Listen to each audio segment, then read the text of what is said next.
Guys, est-ce que nous connaissons après déclaration président Saint-Domingue là, il y a un pile monde qui est estomaqué?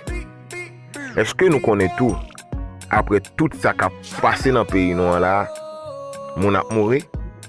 Eh bien, Jovenel Moïse, qui est président de la République d'Haïti, qui était décidé d'entrer Saint-Domingue pour la faire une rencontre avec le président dominicain. Eh bien, le président dominicain a gardé Jovenel Moïse très mal. Il a recevoir nek ça très mal. Moi, pour le montrer comment ça t'est. Mais avant de commencer, on prend une petite pause pour abonner avec Chanel là pour recevoir plus de vidéos.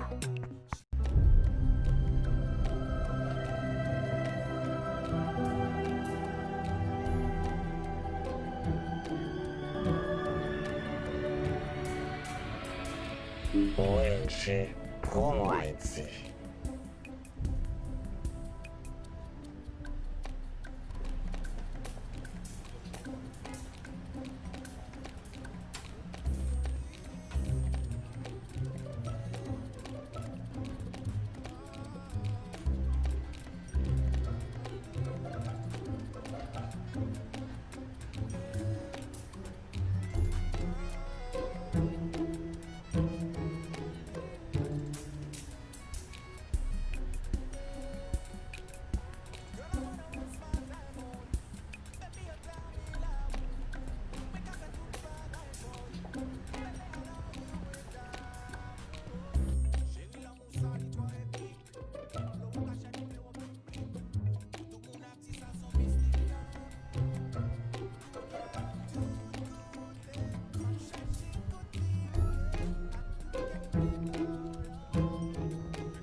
Vous informer, notre priorité.